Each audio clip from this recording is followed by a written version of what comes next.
Good evening. I'm Providence Councilwoman Joanne Ryan, and I would like to call Committee on Finance public hearing to order. It is Monday, December 12th. It is 5:32 p.m. City Sergeant, could you kindly bring the sheets to the front?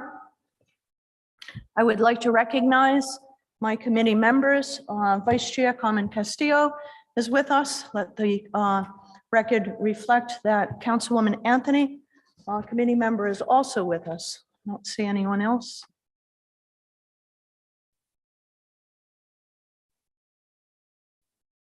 Madam Clerk, could you read the first item into the record? Item 1, resolution of the City Council of the City of Providence declaring results of protest proceedings and authorizing the establishment of the Providence Tourism Improvement District.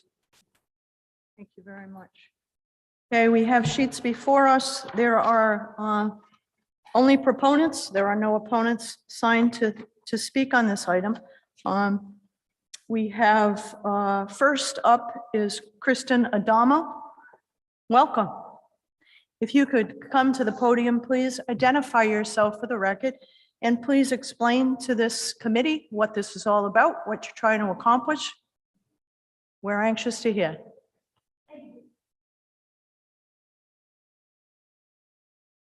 Thank you for allowing me to be here today. My name is Kristen Adamo. I am the president and CEO of the Providence Warwick Convention and Visitors Bureau. And I am so happy to be here to talk about what I really think is probably the most important initiative of my career. One of the things in doing my job that people always tell me is that I'm so passionate about this city and what I do. And that's really easy for me. I grew up here. I'm from Wansket. And I consider it an honor to promote Providence and Warwick to the rest of the world. And I share that honor and that passion with my colleagues, many of whom are here today from the hotel community and from my staff. And I think we've really proved our resiliency and our importance to the city of Providence when the pandemic set in. Just the business that my organization had booked that was canceled or postponed because of COVID resulted in a $78 million loss in direct spend revenue for the state of Rhode Island. And unfortunately, the bulk of that loss came in Providence. And while we're happy that the dark times are really behind us, we're still recovering and we're still facing issues such as staffing shortages and supply chain problems. But we realize there are other concerns that you need to address that may be even more pressing, things like education and affordable housing. And that's why we're here tonight. We're not asking you to help us. We're asking you to let us help ourselves. So what the Providence Warwick CVB and the hotel community are proposing is that a 2% assessment be added to the bill of every hotel guest in Providence, and it would follow, of course, the current hotel tax laws. That 2% would be collected by the city of Providence and then given to our organization. The CVB would then be responsible for working with hoteliers to craft a plan for the utilization of those funds, which would include success metrics and a detailed budget. Essentially, those funds would be used to support more meetings, more conventions, more sporting events, and marketing efforts, as well as events designed to boost our leisure travel. I think a great example of that was last week or the weekend before last, 3 Nights of Lights, which we started, and we had a tremendous amount of hotel occupancy in early December, which is very unusual. Tourism improvement districts have been implemented in 194 destinations across the country, including Newport and Boston. They provide an opportunity to raise necessary dollars without taking funds away from the municipality or the taxpayer. In 2019, my organization's budget was about $4.2 million. As a result of the pandemic, our 2022 budget is about $2.8 million. And by comparison, Boston's budget this year is projected at about $40 million. Charlotte, North Carolina is at $36 million, Philadelphia around $37 million. These are cities that we frequently come up against in booking valuable meetings, conventions, and sports business into the area. And quite frankly, we simply cannot compete at the level that we need to. This 2% assessment is projected to raise $1.6 million in Providence in its first year. We are hoping to raise an additional 1.2 million by doing something similar in Warwick. These funds, which are essentially a pass-through from the guest, will allow us to be more competitive. If you look at hotel tax revenue generated or tax revenue generated by hotels in 2019, my organization only received about 9% of that money, yet we are responsible for generating hotel business that brings in all of that money.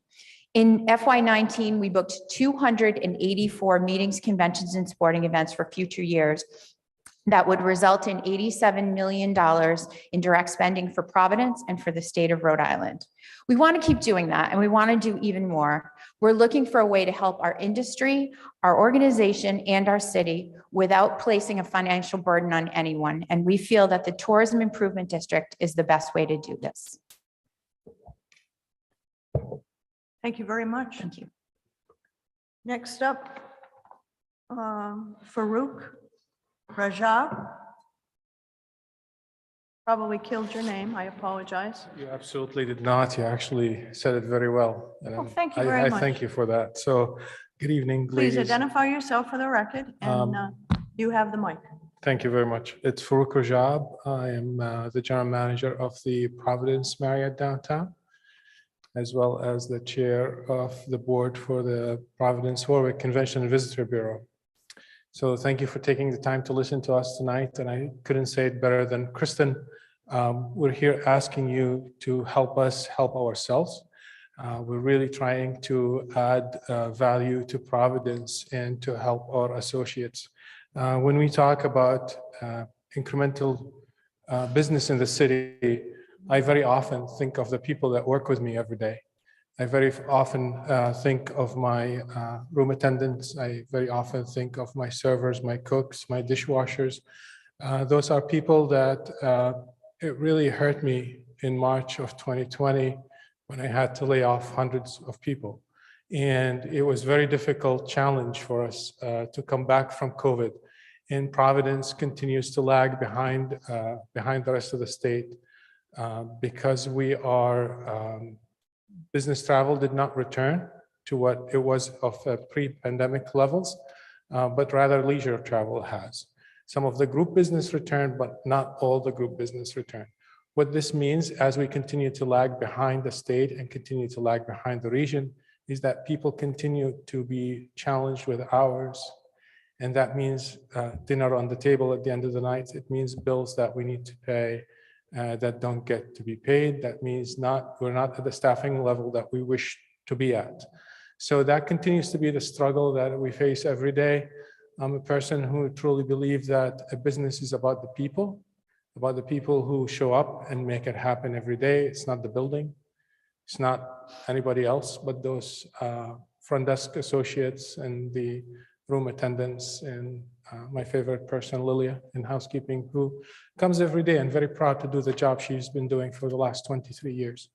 And she needs to continue to do that. And when we come up with creative ideas like a tourism improvement district, I wish we thought of it. We did not. It's really implemented in many areas around the country. We're just trying to find good practices and just mimic them and copy them.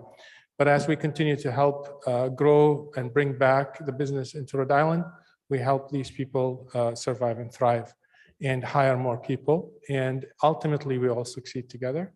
And this has no implications. Actually, the city is benefiting by collecting money on the money you collect from the guests to give back.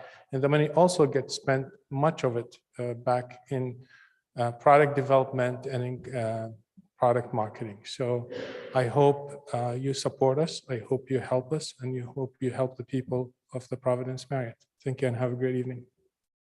Thank you very much.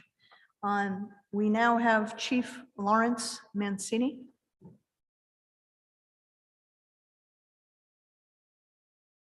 Speaking on behalf of the administration. Yes, thank you, Madam Chair. Good evening, members of the committee. Madam Chair, I appear before you this evening in full support of this resolution. The resolution is crafted based on state law 45-59.1-13. It's intended to provide supplemental funding to this organization. The city's concern, if there was any, was to review this resolution to determine what burden, if any, it would place on the city. I can assure members of the council and the public that there would be no additional burden, minimal at that. We have processes, standards, and controls in place that would assure us that collections made under the act will be remitted to us timely, and we would then withhold the appropriate 3% fee. Based on testimony provided by Ms. Adamo, we concur that the first year revenue that they would generate from the 12 hotels would be 1.6 million. The city's share of that would be 3% or $48,000. We believe that we have the ability to process revenue and monitor collections. There are other provisions that will occur under a memorandum of agreement that will allow for any unusual expenses in startup costs were able to be reimbursed, and they can be taken from the initial withholdings. The city, if the city is to require any additional processes as software or any of the such, we have the ability under the legislation to seek offset to those expenses in a modest manner. Should there be any need to, and I don't expect that there would be any need to have any protracted legal matters for collections, we have the ability to offset that as well. So I've worked that out. I've briefed your chief of staff and treasurer on the same matter.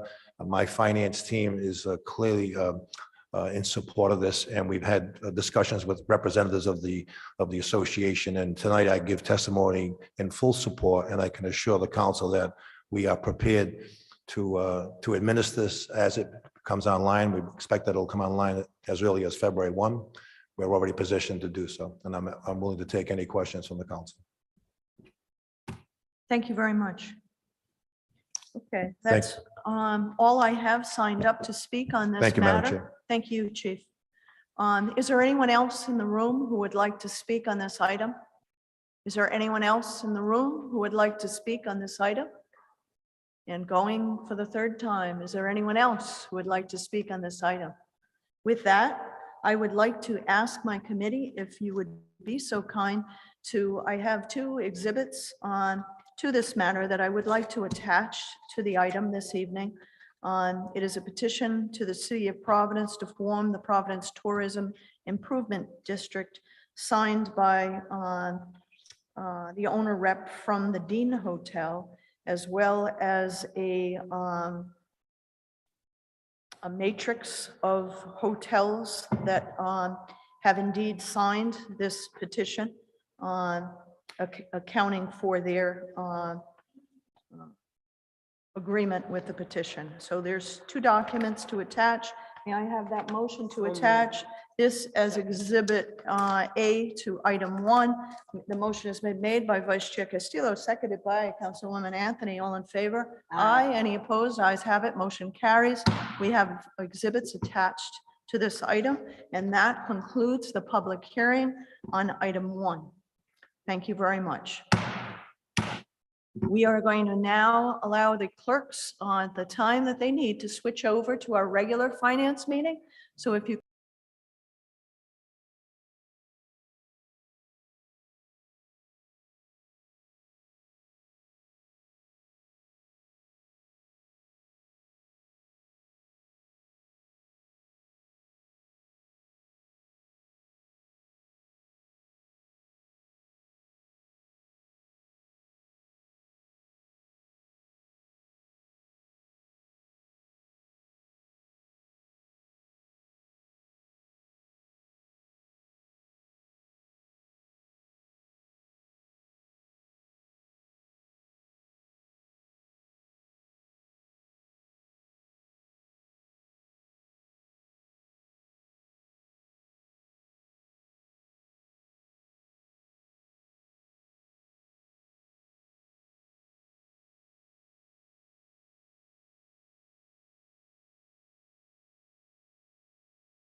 Good evening. I'm Providence Councilwoman Joanne Ryan, calling on the Committee on Finance regular meeting to order. It is Monday, December 12. It is 5:47 PM.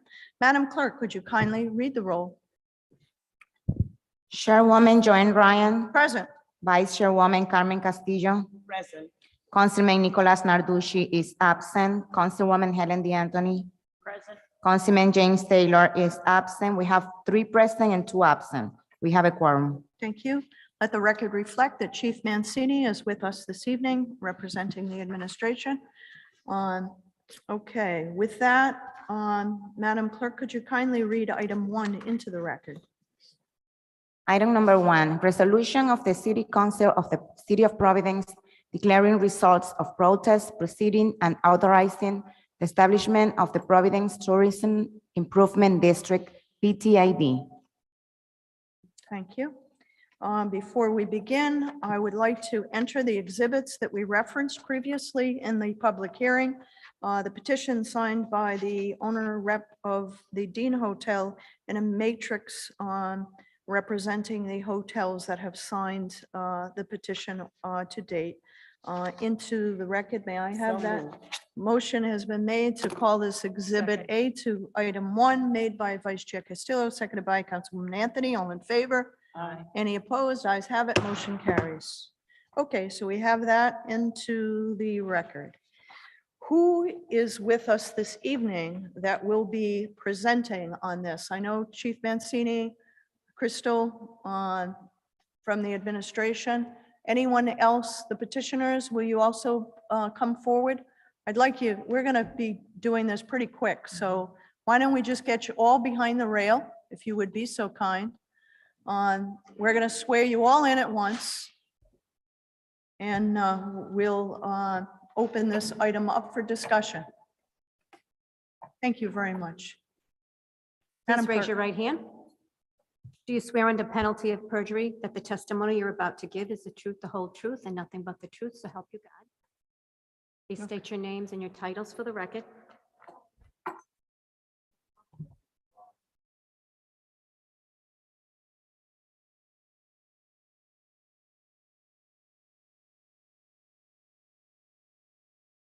Wonderful. Okay, I think we're going to start with the administration, if that's okay.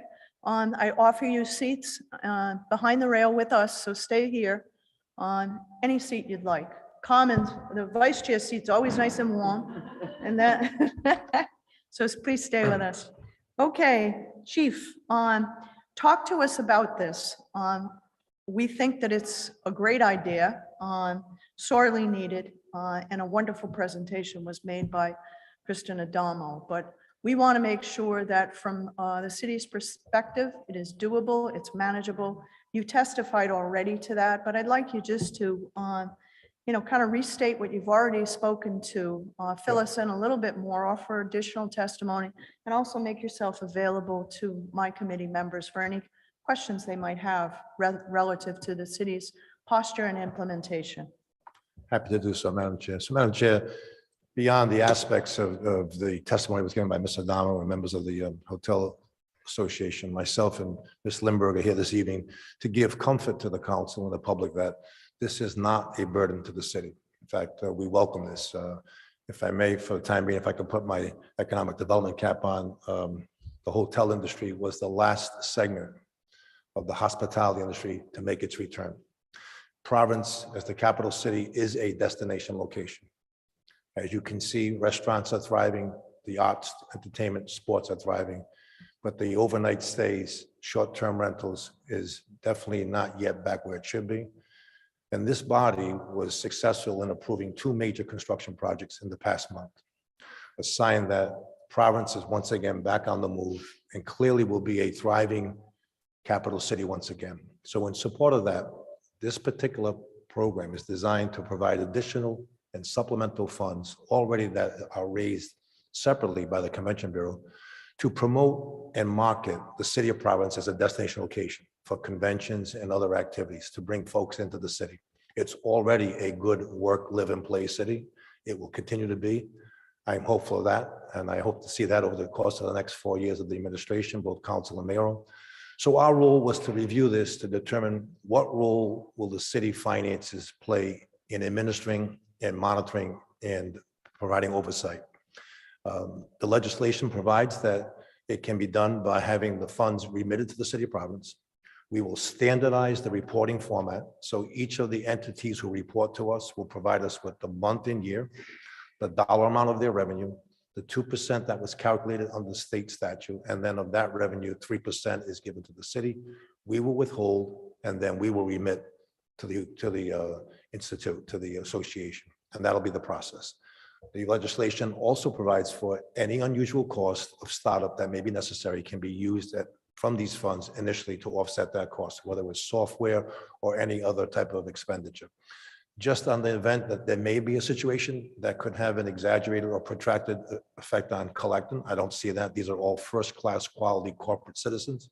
But should that be the case, working with your treasurer and council advisors, we figured that if there was a need for that, we will have that written into a memorandum of understanding that says, should that be occur, the city will be held harmless for any outside protracted legal expenses associated with collecting any deficiencies that may occur should that event occur. And while I don't think that would happen, it's just us giving some forward thinking to that process. So I think that the finance team, Ms. Lindbergh and Ms. Silveria, have done a great job in reviewing this. We have met with your team. We've advised both the current administration and the incoming administration of our work, and all are satisfied that we've done our job. And I know of no opposition by either party in the current administration and yet the incoming administration. So with that, Madam Chair, members of the committee, that's the testimony that we'll provide here in committee. Wonderful. Crystal, do you have any further testimony to offer? Not at this time. Thank You agree with everything he said? Of course I do. Okay, yes. because he mentioned you a couple of times. I wanted to make sure that you were okay with that. Thank you. Councilwoman Anthony, do you have a question? I do. Mr. Mancini, can you just tell me, since we're going to be up and running on Feb 1st, I mean, in terms of staff and software, can you be a little more specific, or are we ready to handle the We are ready. collection? And I cited software as a possibility. I don't mean to think that we need No. software there, but I let Ms. Lindbergh give testimony because she has briefed me that we already have a system that can account for activity this type. So I let Crystal Lindbergh, Deputy Finance Director, provide that testimony. Thank you. Excellent question, Chairwoman. We currently have software in place that we're using to track license applications and DIS permitting. We're also using it for subrecipient monitoring for ARPA grants. So my intent is to work with the software company that provides those services to create a online application system and filing system so that these entities can log into that same portal, file their electronic return, pay electronically, or mail in a check, and have an automated process so we can receipt this. We have not yet identified a staff member, but we do not think this will encompass a full FTE's position since there are only 12 people or 12 entities at the time that will be filing. And so we'll be rolling this into an existing position's responsibilities. Okay, great. I think it's important to note, and thank you for that Mhm. answer. It's important to note there's 12 hotels that we're talking about. It's a very manageable population and certainly professional, big shops. And that this is a state law enabling us to do this. So legislation has already, I mean, other municipalities are doing this. I probably ask my friends over there, but can you tell me the municipalities that are already doing this? Yes, in Rhode Island.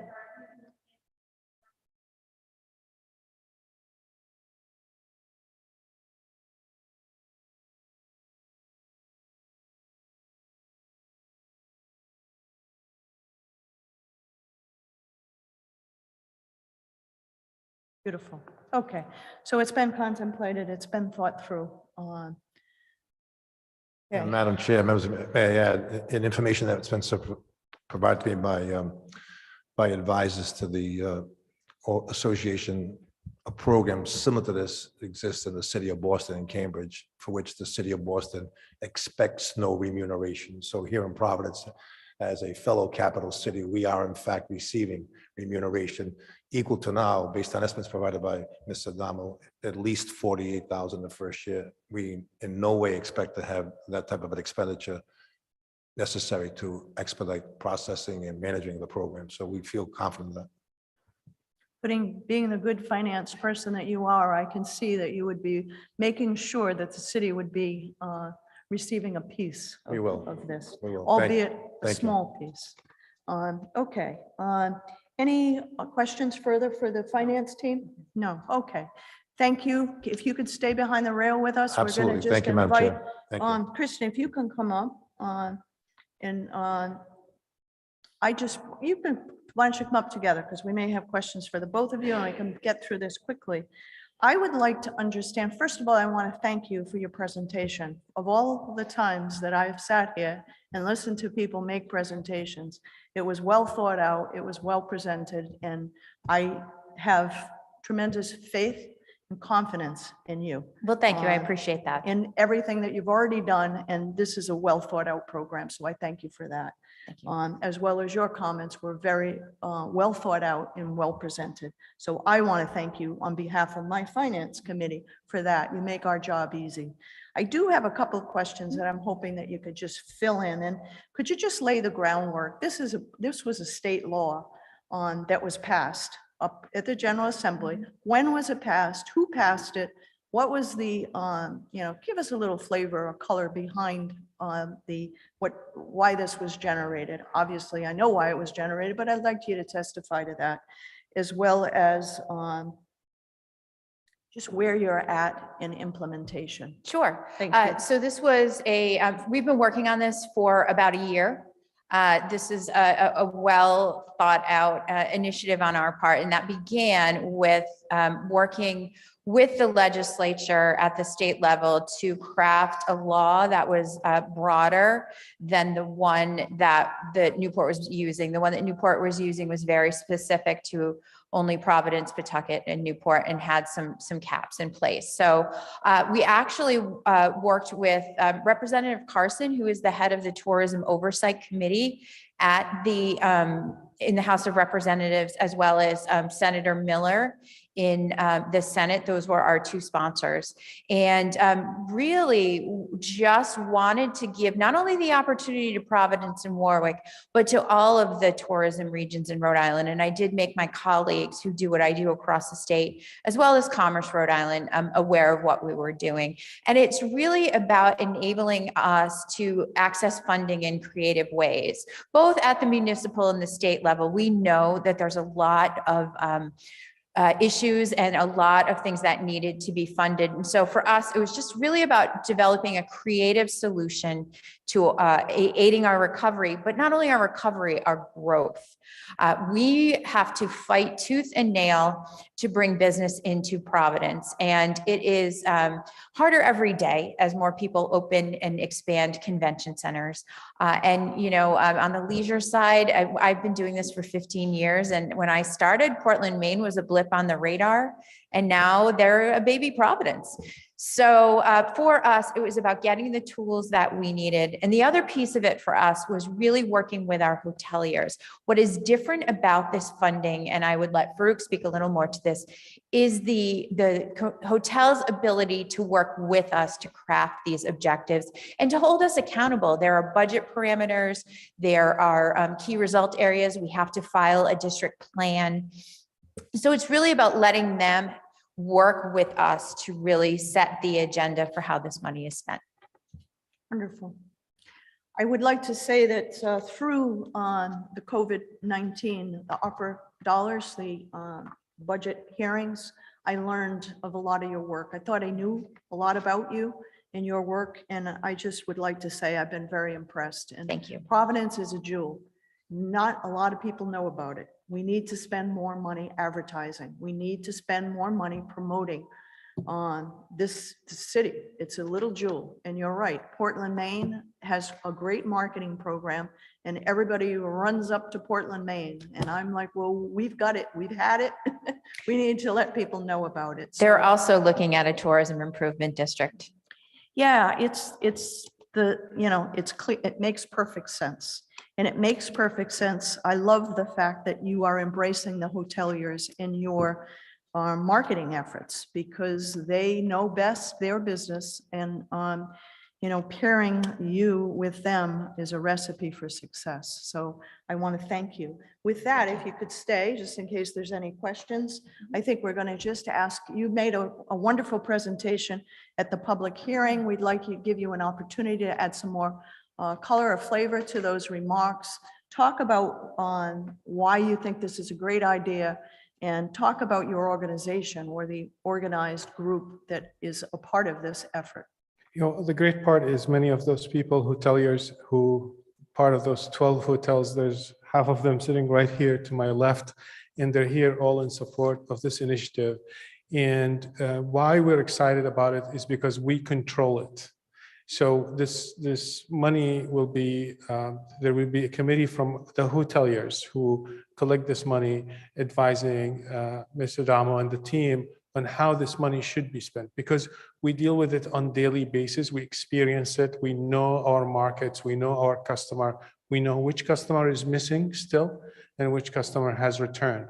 And, there's a specific spend that the CVB currently going for, and we don't want to lose that momentum. We cannot take a portion of that money and divert it and start spending it on the customer that we're missing.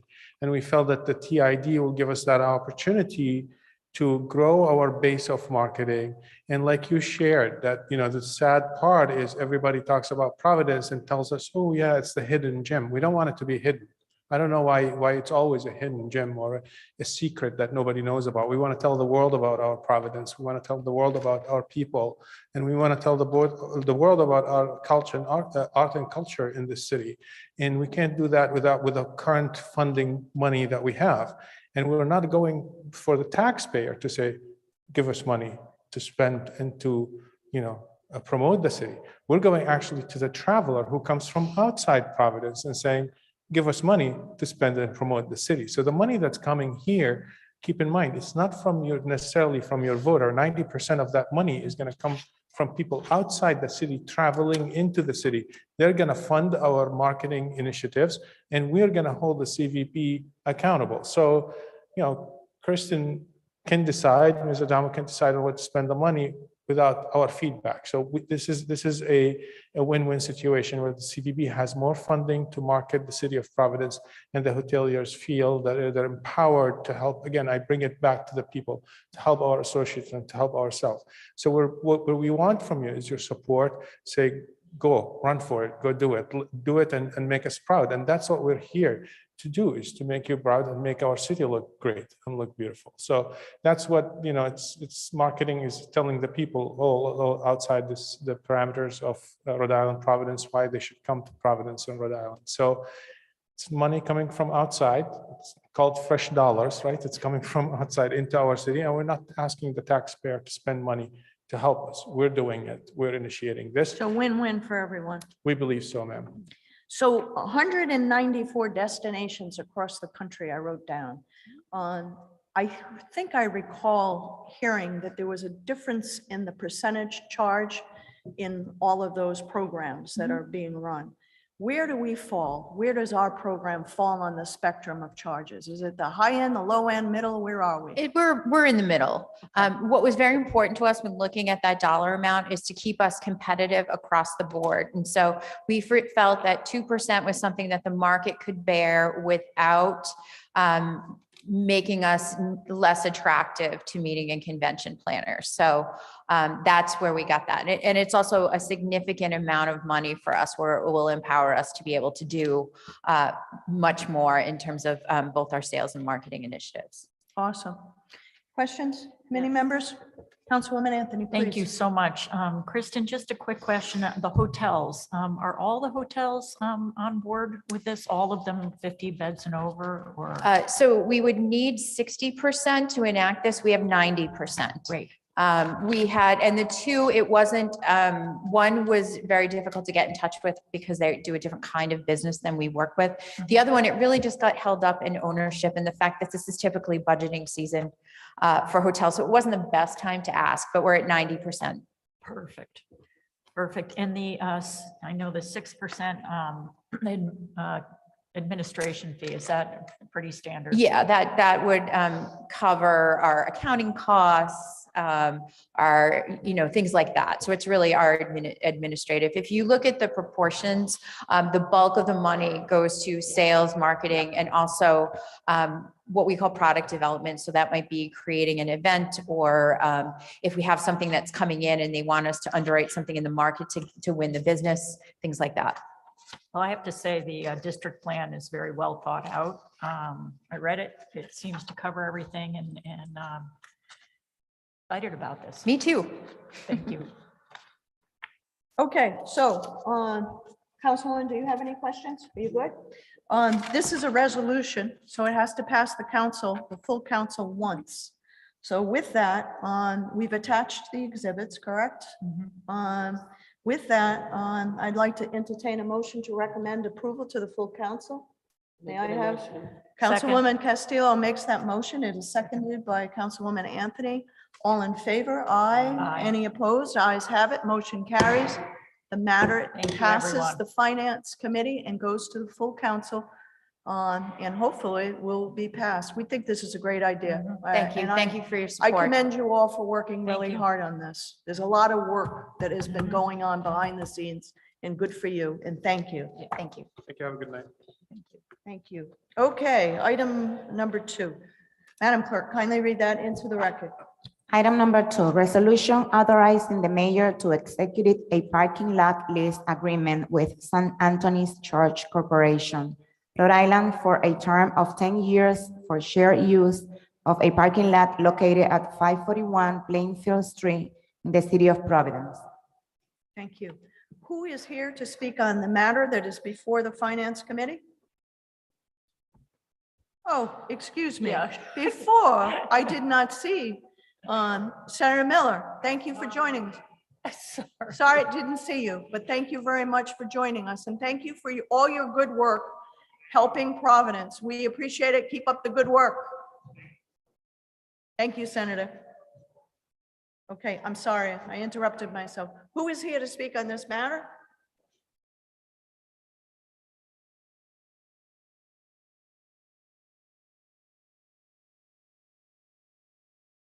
Okay, could you please identify yourself for the record?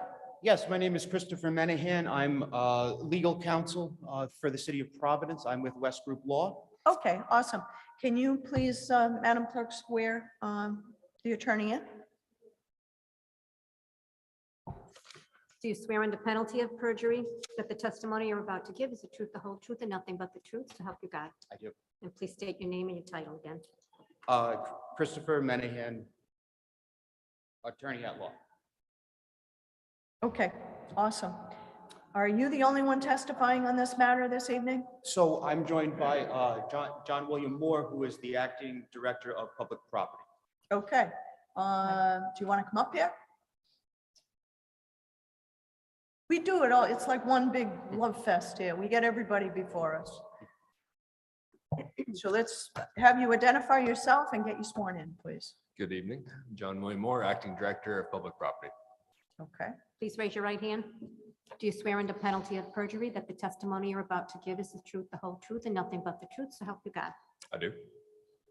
who would like to start us off and explain what is before this committee for discussion and a possible vote this evening? Would that be you, sir? I would be happy to, Madam Clerk. Please. Thank you. So this resolution that is before you this evening concerns the redevelopment of the former Spaziano Annex site. So this is in connection with the city's current school construction projects. And this site is at the corner of Laban and Marino Streets, right off of Plainfield Street. The city of Providence owns the site. On the site is the former Spaziano Annex building. That site is going to be totally repurposed, and that building is in the process of being demolished, and a brand new building is being constructed on that site. So that will be a brand new pre-K through 8 public school facility. So the city also owns the parcel directly to the north, which is across Laban Street. And the way that the site plans have been drafted, so the entire school facility, brand new school facility, sits on the city's property at 240 Laban Street. Directly across the street is another city-owned parcel. Can I just interrupt you? I get lost when people are doing the north and the south and the east and the west here. So in this packet for my committee, if you'd like to look, would you like to reference what you're speaking about? There are Yes. Exhibit A has a map. Then there is another exhibit in here that has a map as well. What is that? Exhibit A, is it the same?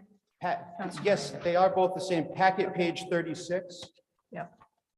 Would be a great visual.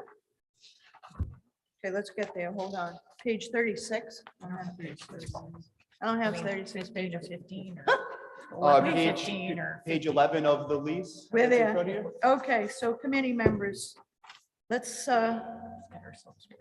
orient ourselves to this location. If you could just speak to this map, sir, I'd greatly appreciate it. So Sure. the premise that you're talking, what is that? Is that? This that you see labeled premises right in the middle, Yep. this is a parking lot. The parking lot is owned by St. Anthony's Church, which is right below. Gotcha. That building right above the premises, that's the old Spaziano Annex building. And then you see Laban Street at the very top of that map. Across Laban Street, the city owns an additional parcel of land right Okay. across. So this image that says 35 Merino Street, Providence, Rhode Island, this is an image of the former Spaziano Annex building. This building is in the process of being demolished, and then a brand new school is going to go up right in its place.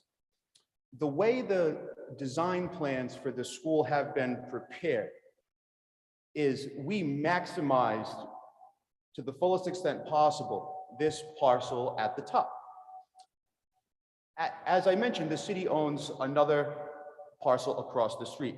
These design plans have been drafted such that that entire parcel across the street is going to be green space for the children.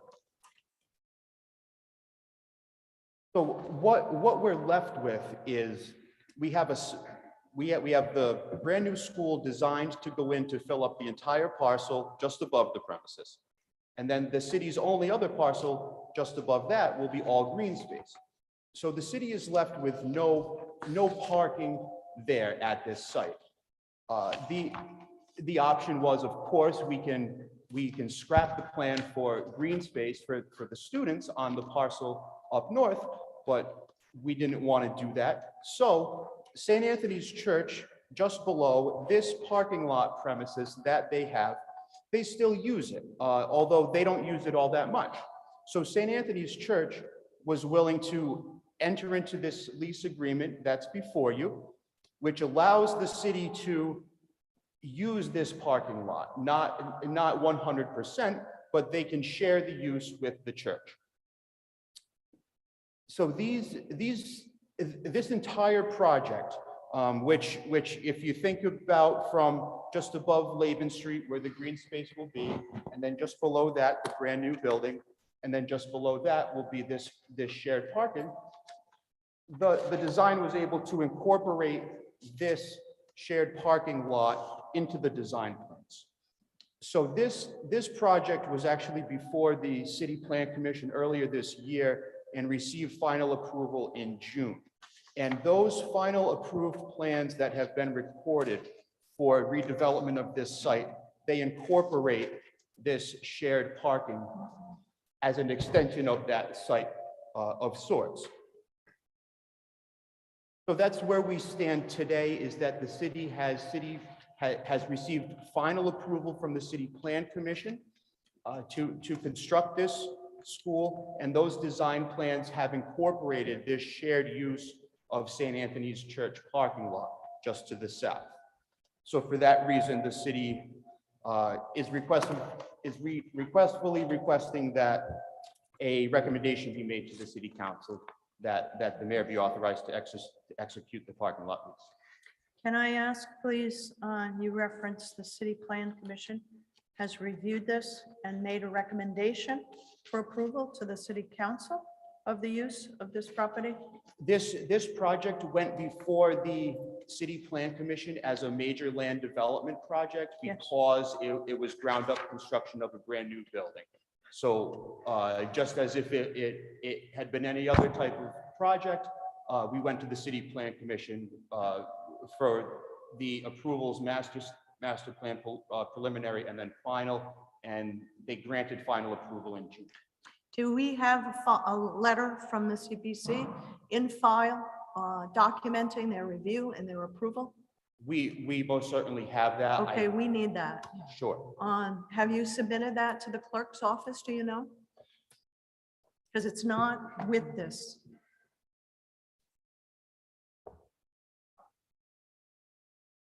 I'm not sure whether Okay. it's, So what I'd like to ask you to do is submit that to the clerk's office to be attached to this matter.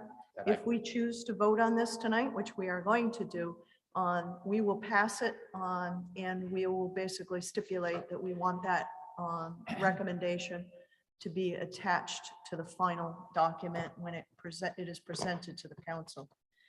All Of right, course, so that's of just a course. little housekeeping thing when you Certainly. said that. So I think this is, before I speak on, I'd like to have the opportunity of the property director to speak about it and why you think it's a good idea, if you do think it's a good idea. Would you like to share your thoughts? Yeah, sure. So to add to what he's already mentioned, long-term, there's a lot of benefit to it for the school. And also short-term, during the construction that's going to take place, it's going to be a very tight parcel. The windows basically go right to the curb line. So this will help in that it'll give us some additional space for storage and also possibly a crane that will be in use for the project. So it has both short-term and long-term benefits. So is Spaziano's not being used right now, right? It's empty. Is that correct? Good. Jump right in. Get yourself in front of that microphone. Go ahead. So my knowledge of the site is that what used to be referred to as Spaziano Annex is no longer in commission and has not been used for some years. So it's a building laying idle. Is it boarded up? It's in the process of being demolished. Yeah, demolition has already begun on the building. So the site is being demolished so that we can start new construction. And then the crane will help once we are into that process. Okay. Any members? Councilwoman Anthony. Well, this is a 10-year lease, correct? Okay, and this is going to be, so how long is the construction project going to take? About a year. Okay, so then this is 10 years, but we need this parking lot for when the school is opened, and we need it for the faculty, students, visitors, correct? That's correct. Okay, and so it's only 10 years. So what's the plan? That's right. Well, this is all we could get at the moment.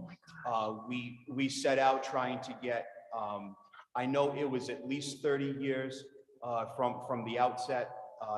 The church was not willing to entertain anything more than 10. So my question is, say they decide not to lease it. So we now have a beautiful school and a lovely open space or green space for these children, and then we won't have any parking. Right. So the city has the ability, if that happened, the city has the ability to dedicate students parking spaces for staff along some of those public streets in that area, which is the alternative plan in the event. How many spaces are we going to need ultimately? So these design plans that have been approved, they require 26 spaces. And how many spaces are in this parking lot? This is for those 26 spaces. Wait a minute. It's a shared parking lot? So there's just 26 spaces, or because my reading of the lease is that it's being shared with the church. Correct. Okay, all right. So how many total spaces? So if there's an event that the church has during the day of a funeral or something like that, what is the plan? So there could be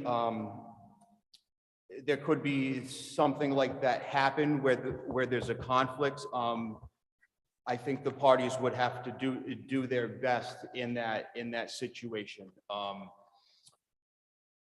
This is really the only, of course, parking in the area. We had a little bit of difficulty with the way that the buses would move up and down the streets, et cetera. But I think that in that situation, when there was a conflict and simply not enough spots, I think the parties would just have to, do their best to find parking along the streets. So can I just interject here? Thank you, Councilwoman. There's a lot more than 26 spaces in this parking lot. I mean, just visually, I see all the hatch marks for cars. Do you know how many spaces are available? Right. So this is not the design of, this is a bird's eye view of the premises as it sat. It's a little bit different as designed. Some spaces will be larger because they're handicap spaces. I do believe that this site is 26. I'm not entirely sure the result of the design, whether it's What site is 26, sir? The This- proposed parking lot? That's Correct. going to be shared? correct. Is enough space for 26 cars At the very least, right? for the total use of the church and this new school facility? Is that what you're saying? I know that the design plans for the school, in order to have in order to receive approval from the City Plan Commission, required the 26 spots. Okay, so the plan, the CPC has reviewed the parking plan and deemed that it was adequate to support the shared use. Is that what you're saying? Is that what you're testifying to? No, that's not what I'm saying. Okay, Public Property Director, can you speak to the shared use of the parking lot? Please tell us what's going on. What is your knowledge of the space allocations? Yeah, unfortunately, I was not a part of the discussion that was held between the church at that time those details were hashed out. I do know that what I was brought up to speed on was that the conversation was had that it would be shared usage and that the school would have enough spaces and that it would work. But I was not there for a discussion of exactly like you proposed earlier, if there's an. Okay, so I need testimony here tonight from somebody to tell us that there's adequate parking that is sufficient to support a shared use agreement. And who is going to testify to that?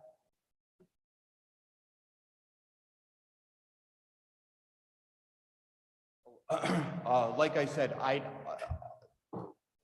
I know that in order to get the approvals, the site required the 26 spaces. That's what has been put into the design plans that have been approved by the City Plan Commission. The plan is not perfect. As you mentioned, this is only shared use in the event that there are more than 26 people there. There certainly wouldn't be enough spots for everybody. Okay, can I, excuse me, Miss Councilwoman Anthony, let me finish my questioning, please. Can you speak, please? You spoke to a green space across the street. In this visual, I'm inclined to believe that there are no abutters, that the frontage of that green space is the complete frontage for 35 Merino Street. So at some point, could that street be closed off? Is there any ability to do something like that? So there was discussion, the engineering and design teams took a look at, I understand, every angle. That street that you speak of is called Laban Street. a lot of difficulty, as you know, in the city of Providence, in the neighborhoods, when you want to put buses through. They looked at everything. The design plans are actually so complex that part of that street, Laban Street, will be closed at certain times for safety of the students getting on and off the buses. I've worked closely with the engineers on this project, and it's my understanding that they did all they could to maximize the site, get as much out of it as they wanted to. The alternative right up until the eve of the city plan commission hearings was the alternative plan was do we discuss taking away some of that green space and paving it for cars, and nobody wanted to do it. This is really the city's current school project, as you know, is very much based in the 21st century, state-of-the-art STEAM style. People are going to be dropping their kids off on bicycles, right? Is that how that's going to work? I'm being silly. Please continue. I interrupted you. So of course, as I was saying, the whole mission of this entire project is let's do this right for the kids. Let's give them stuff they didn't have before that they need. There's very, as you I'm sure can understand, very little interest in taking away that green space and then paving it for cars. So we get that. Tell me how big that green space is. What's the footprint of that?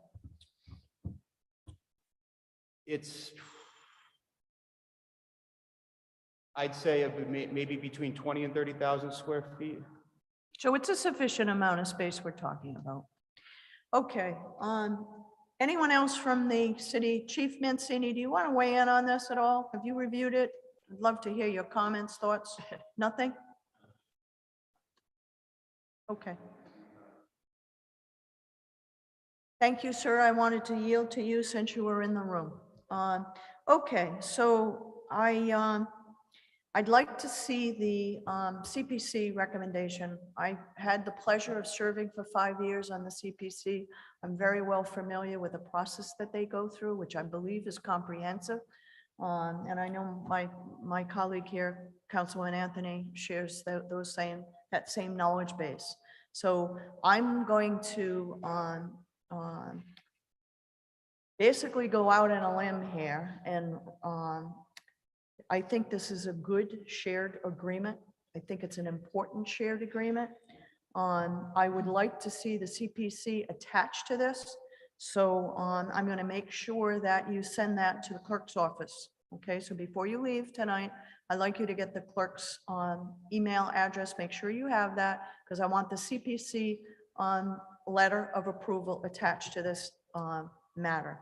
With that, I would like to, I see a hand waving. Councilman Anthony. Yes, I just would like to say the lease is written so that, you know, this business about the shared space, it's quite ambiguous. So if there is a need for the church to have all those 26 spaces that we think we're going to have and that we're actually required to have, I think I heard you say from the CPC, there's no guarantee that we're going to have those 26 spaces and we're paying, you know, $1,500 a month.